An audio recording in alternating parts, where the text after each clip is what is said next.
Man, what's going on, man? It's Trap Talks TV. Of course, it's your boy CJ Speed Rush, man, and I'm here with something new today, man. We trying something new. We've been talking about trying this.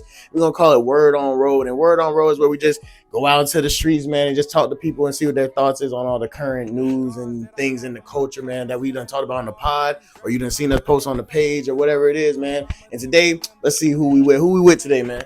Man, check this out, man. It's your boy BJ BLENDZ, one of the hottest barbers right here in Jacksonville, Florida, right here at the St. John's Town Center. We always rep and stay in the race, and I'm coming here live with my boy, Trap Talk TV. Yes, sir. Yes, sir. And so, BJ, bro, let me ask you the first question, man. So, what was your thoughts on the news with Cassie and Diddy, man? At first, Cassie, she put out a lawsuit on him for 30 mil, I want to say it was, bro, for abuse and a lot of things, a hard R word, we ain't going to talk about that, you know what I mean? And also, a lot of stories started coming out about him actually blowing up Kid Cudi's car when her and him were dating, you know what I'm saying, on some X shit, you know how that toxic X shit is. So, but then as of last night, it's so crazy because the pod you're going to see is outdated because this morning came out that they dropped it. They did a settlement. It's gone. So what was your thoughts on that? First, let's say the first initial thoughts before the settlement even happened. What did you think about that, bro?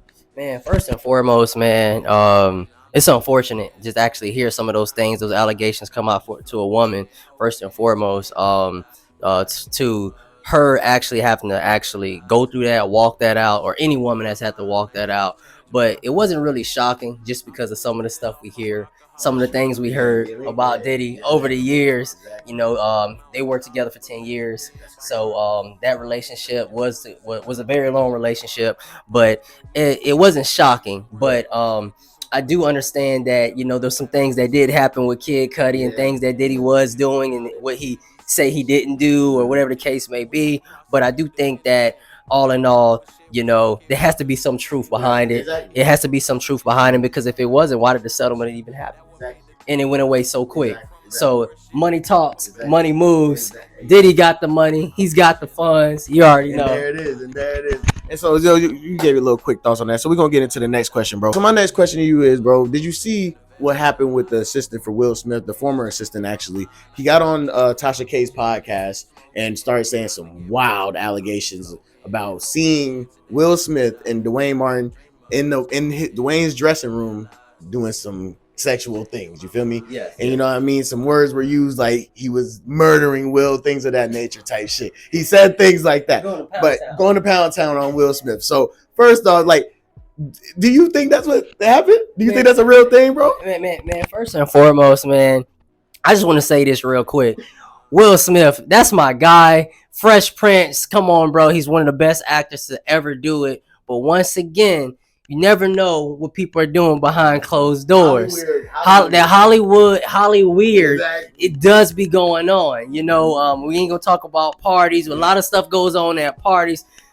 It wouldn't shock me again. Exactly. As much as I love Will, right, and I love what he's done for the culture, I love everything he's done for our people, the person that he is. But to ask me that question, it's not shocking. But it also, to me, it's like, man, where are we going to? We're in a society today. Where are we going? So much stuff is coming out, so many things, and he won't be the last that's getting exposed.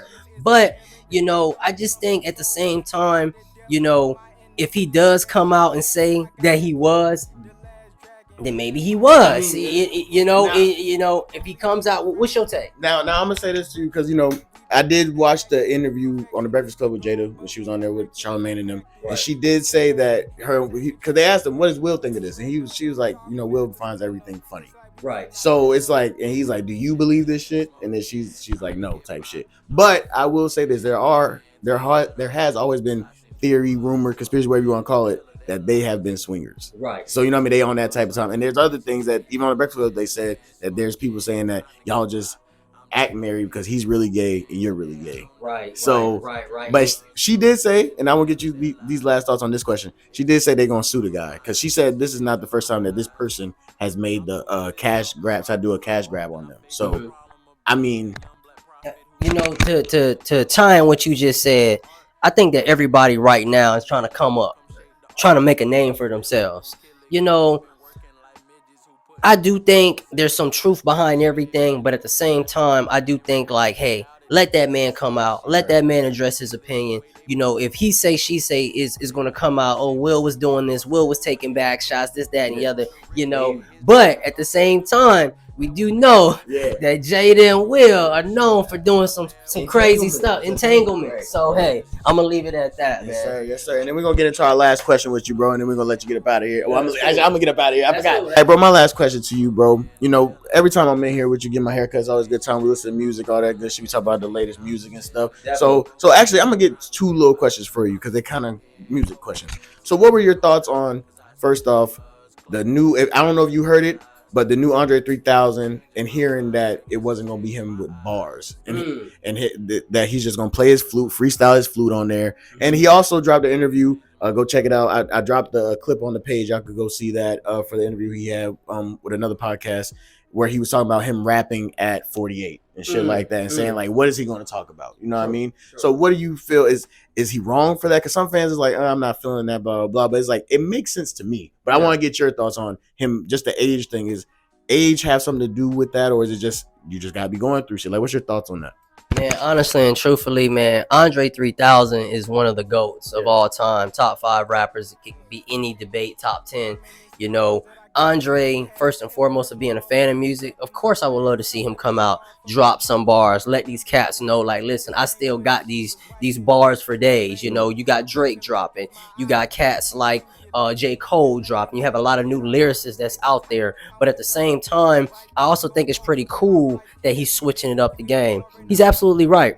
He really has nothing else to explain. He has nothing else to give us. Yeah, he can come out here and drop some bars, but at the same time, you know, we're also living in times that, you know, stuff is different right now. You know, giving a different vibe out there. You spoke on it. You know, the album is different. It's based upon healing and different type of energy, and music has energy. So of course I would have wanted to see my boy come out here and do that Outkast, do that Andre 3000 thing. But at the same time, change is good. And you never know, he may come back out and drop another album on us. You know what I mean? But what else does Andre 3000 really have to say? I mean, what does he have to, you know, because we already know what he can do. You know what I mean? We already know how he can rap. So I think he has nothing else to give to the rap game. The rap game has already solidified him as one of the GOATs. So I'll leave it at that. He's a legend. All right. And then before we get up out of here, because he dropped a little EP type thing, and people always talking about Drake. We talking about the you know, evolution of time and things like that. People always talking about his age and things like that, where he should be at. So he dropped the I guess you could call it, technically it's a deluxe, I guess, but he dropped For All the Dogs Scary Hours edition with 6 new songs on there. Have you heard the 6 new songs? I've heard the new songs. I listened to them twice yesterday. Okay. So what do you? So be honest, like, do you feel like, because a lot of people have problems with this For All the Dogs album, do you feel like these songs make it better, or do you still feel like, where do you rank it in his discography, really? Man, honestly and truthfully, man, I definitely rank this album up there because his catalog itself, because we're also living in a time where you gotta hop on the right songs, put in the right music. Got us a whole new generation. I feel like a lot of people gotta stop thinking that we're gonna get what's that, Thank Me Later Drake, or it's not gonna happen. You know, the fact that he gave us Scary Hours kind of just lets us know, like, listen, don't come at Drake like that. Don't disrespect Drake, just because simple fact is we want this certain type of album, but he doesn't have to give us that. He doesn't have to give us that. I think that the album itself was a great album. Probably still give Gunner album of the year. But I do think by giving them Scary Hours and dropping some more bars, he gave us that exclusive For My Dogs. That's I definitely think that it made the album even better. There it is. There it is, man. And of course, man, that's BJ BLENDZ, bro. We appreciate you, bro. Exactly, bro. And you know, man, this is the first episode of Word on World, man. Shout out to BJ BLENDZ for being here with me. I'm, of course, CJ Speed Rush, bro. Hold on, but tell me where they can find you at real quick. Man, real quick, you can find me right here in Jacksonville, Florida, St. John's Town Center. I'm located at Solar Salon Suites. Come up here and get laced. Make sure you follow me on Instagram at BJ BLENDZ with a Z. That's BJ BLENDZ.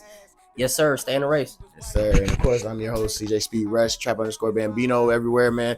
CJ Speed Rush everywhere too. Trap Talks TV everywhere too, man. We out here, man. New episode just dropped last night. Go check that out. And of course, we'll be back Sunday with a big panel episode. We're gonna be reacting to viral videos, all that good stuff. We got a couple guests gonna be on with us. But like I said, man, this Word on Road, man. We appreciate y'all, man. Remember, everything's just too sweet, man. We out of here.